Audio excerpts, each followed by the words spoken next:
Hello dear subscribers, today I will tell you how you can easily fix this error. So here you can see it.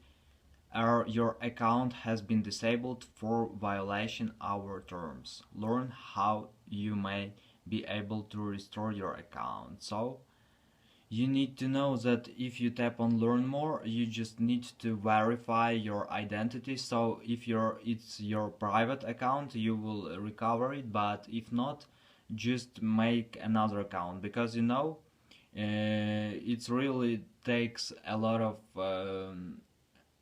time to recover your account, and also mostly Instagram just block it forever. So the main thing is just try to make another account and just use it for you, because you can also restore it only if your account is your personal, and you can verify it by your photos or just verify by code with yourself.